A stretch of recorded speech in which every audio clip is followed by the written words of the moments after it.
I cover rest and ice really well in Chapter 1 of the Ham Ankle Rehab System, but I wanted to do a video about it as well because I know how popular rest and ice is as a healing tool for a sprained ankle and other injuries as well. But the problem is rest and ice doesn't work, even though it's really popular. So why is it being used by everyone? Why have we all used it in the past? Why is everyone telling us to rest and ice if it doesn't really work? Well, that's what I want to explain to you, and it should make a lot of sense as I go through this. The first thing is I want to talk about ice. Ice came about as a healing method for an injury in the 60s. The reason is athletes would get hurt on the field, and trainers needed something cheap and fast to help them once they came to the sidelines. And ice fit the bill. I mean, it was perfect. What ice does well is short-term pain relief.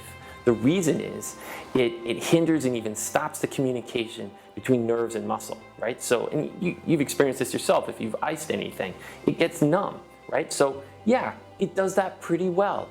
But what we did was we made this leap of logic that if it does that well, it must heal an injury well.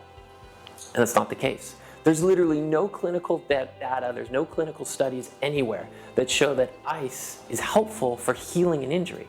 But there is clinical research to show that it's actually harmful to the healing process. So let's go over why. There's three main things that ice does negatively to the healing process. The first thing you have to understand is that the body has evolved over millions of years, and believe me when I tell you, the healing strategy of the body is absolutely brilliant. It's three phases: the inflammatory response, the repair, and then the remodel. And the last thing you want to do is get in the way of that. You want to support and encourage it to get quick and really top-notch results, okay? Ice gets in the way. So here's the three ways that it does that. The first is when you get injured, you have the inflammatory response. You can't get to steps 2 and 3 before you go through that.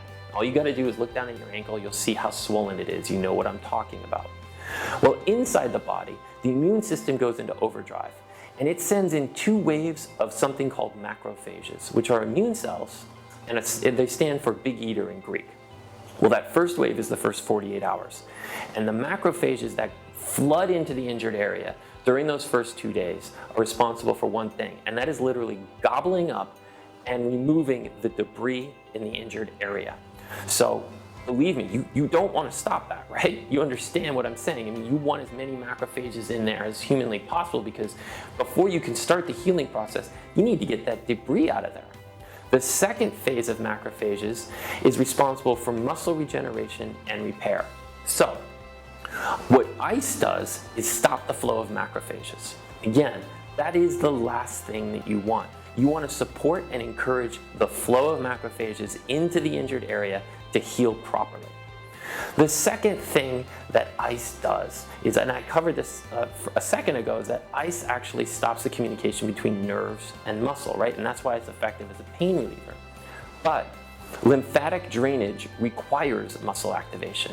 So it's been shown pretty convincingly that ice stops lymphatic drainage for that very reason. And again, that's the last thing you want. You need that injured area to drain of all that waste. You need to get that unhealthy blood and waste out of there so you can get healthy blood and nutrients into the area. And the third thing is, in studies, it's been shown that not only does ice stop lymphatic drainage, it actually reverses the flow back into the injured area. And I mean, believe me when I say that is really the last thing that you want. Not only is it plugging up that drain, it's forcing it back into the injured area. So, yes, ice does work as a short-term pain reliever, but it's not worth the cost of the damage it's doing to the healing process. So let's talk about rest for a quick second. I'm not against rest per se. I think rest is really important if you have an injury. Obviously, you have to rest. You can't ignore that fact. But what I am against is pure rest. Just sitting around, lying around, laying up your ankle, compressing it, elevating it, and waiting it out. That's not going to work for an injury. And here's why. Remember what I said. Lymphatic drainage requires muscle activation. So you do have to move the ankle joint to get it to drain properly. And I'm not talking about hardcore movement. I'm talking about very safe, gentle, specific stretches and exercises that are really great for improving lymphatic drainage. And then also, steps 2 and 3 of the healing process are repair and remodel. And you can't do that from rest alone. You do need to improve weakness. You need to improve range of motion to get that ankle back to full health. That's what good, safe rehab is all about. So that's why I'm against rest and ice as a healing strategy and why I created HEM, because I know that doing rehab correctly is the best way to heal an injury.